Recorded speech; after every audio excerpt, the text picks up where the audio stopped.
Hello, my name is BELINDA and today our group would like to present about the system thinking life cycle assessment. This is my group member.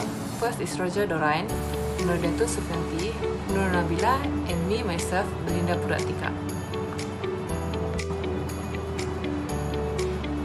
I would like to present about the life cycle assessment.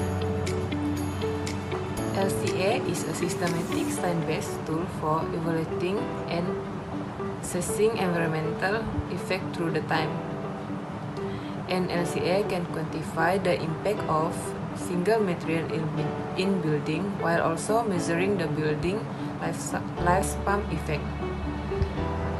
And LCA can examine impact such as ozone depletion, eutrophication, influence on human health, and much more.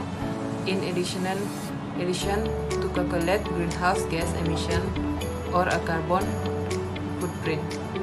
Results obtained via NLCA can be trusted as they are based on international standard ISO 14004 and 14044. So what is system thinking? System thinking is a systematic approach to analyze that focus on how system components interact and how system function over time and within bigger system. The function of system thinking is to describe, illustrate, and forecast system behavior. System thinking use computer simulation and range of diagram and graph. This assignment will show on how the post-life cycle of an plastic bottle will affect the environment in 3 different ways using rich picture method. Good day everyone, my name is RAJADORAI. I will continue to talk about our product, which is the mineral water bottle made out of plastic materials. Okay, these are the journey of 3 different bottles. Okay. Firstly, to understand these bottles end up, we must first find their origins. It all starts in an oil refinery factory. Okay, the plastics in their bodies are formed by chemical bondings of oil and gas molecules. Together, they make monomers. These monomers were bonded into long polymer chain to make plastic in their form of millions of platelets, which then melted, manufactured in plants, and reformed in molds to create materials such as the plastic bottle itself. These then, the machines will fill up these bottles with the water, which is the liquid water, and then they were wrapped, shipped, brought, opened, consumed, and finally discarded. And now we shall see the journey of this bottle. Okay, let's say bottle A. Bottle A is chosen to end up in a landfill. This huge dump later expands each day as more trash come in and continues to take up the space. As the plastic is being compressed among the layers of junk, the rain water flows through and then absorb soluble compound in it. And this will contain highly toxic materials. Together they create a harmful stew called leachate, which then move into groundwater, soil, streams, and then finally poisoning the entire ecosystem and harming wildlife. This proves that a bottle that being thrown into a landfill could cause such a huge problem to the ecosystem. At the same time, a bottle in land could take up to 1,000 years to decompose. Alright, moving on to bottle B. Bottle B's journey is no different from bottle A. Bottle B floats in a small stream and then reaches a larger one, then finally into a river, then in the end it reaches the ocean. After months lost at the sea, the bottle is drawn into a massive vortex where trash accumulates, and this is called the Great Pacific Garbage Patch. Here, the ocean currents have trapped millions of pieces of plastic debris. These actually are one of the 5 main plastic-filled vortex around the seas, places where pollutants then turn into the water a cloudy plastic soap, whereby animals such as seabirds get tangled in this mess, and then animals such as the turtles, whales, fishes, mistaken them for their bright color, such as in they are foods. Plastic make them feel full, and then they eventually starve to death and then pass the toxin plastic up into the food chain.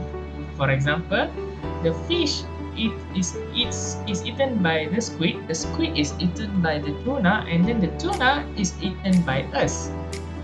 And most plastics don't biodegrade, which means that they are destined to break even further into small pieces called microplastics, which then rotate into the sea eternally. Now I shall pass this to my friend. There is another alternative has been used. The rubbish that has been thrown into recycle bin will be bring to recycle center, where all the waste are squeezed, flat and compressed into a block, and then the block will shredded into a tiny piece. It will wash and melt and will become the raw material that can be produced another product such as bottle, umbrella, plastic and others.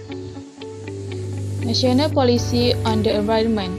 The National Policy on Environment was designed to ensure Malaysian continued economy, social and cultural advancement, as well as to improve the quality of life through environmentally sound and sustainable development. The objective of National Policy on the Environment is, first, a clean environment, safe, healthy and productive environment for present and future generation. Second, conservation of countries' unique and diverse culture and natural heritage with effective participation by all sectors of society. Third, sustainable lifestyle and pattern of consumption and production. There are 8 principles listed under DASN to harmonize economic development goals with environmental imperative. First, stewardship of the environment. Second, conservation of nature, vitality and diversity. Third, continuous improvement in the quality of the environment. Fourth, sustainable use of natural resources. Fifth, integrated decision making. Sixth, role of the private sector. Seventh, commitment and accountability. And lastly, active participation in the international community.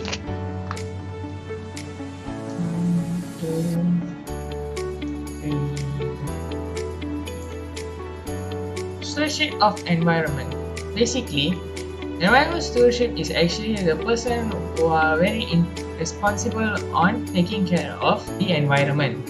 Okay, for our topic, stewardship environment is actually a person who is responsible to conserve and sustain the environment. The types of stewardship of environment we can say like air, ecosystem, energy, land, materials and water. Based on these principles, there are laws stated on the environmental protection. The slide shows the Law of Malaysia Act 127 Environmental Quality Act 197. In Section 22, restrictions of pollution of the atmosphere. Number 1. No person shall, unless licensed, emit or discharge any environmentally hazardous substance, pollutants or waste into the atmosphere in contraventions of the acceptable conditions specified under Section 21. Number 2 is without limiting the generality of Sections 1, a person shall be deemed to emit or discharge waste into the atmosphere if he places any matter in a place where it may be released into the atmosphere. Secondly is he causes or permits the discharge of colors which, by virtue of their nature, concentrations, volume, or extent, are obnoxious or offensive. Lastly, it events any loss of the trade process or industry. Next, I will present the Sustainable Development Strategy. Based on the discussions made with its post-consumer plastic product, there are various strategies can be used based on the principles of the ASN. The industries are encouraged towards self-regulation and self-help in pollution prevention and control, especially among large firms capable of adapting clean technology and finance resources, establish and implement environment management system (EMS). Secondly, is a business and industries are encouraged to increase research and development of environmentally friendly technology and EMS in collaboration in research institutes. Thirdly, is seas and coastal zones will be managed in an environmentally sound manner, including the prevention of ecologically. Lastly, is encourage activity in the art and culture circle which contain a positive message with regards to environment and development. As a conclusion, let us give our coming generation a healthier and happier environment to have a beautiful life. That's all from us. Thank you.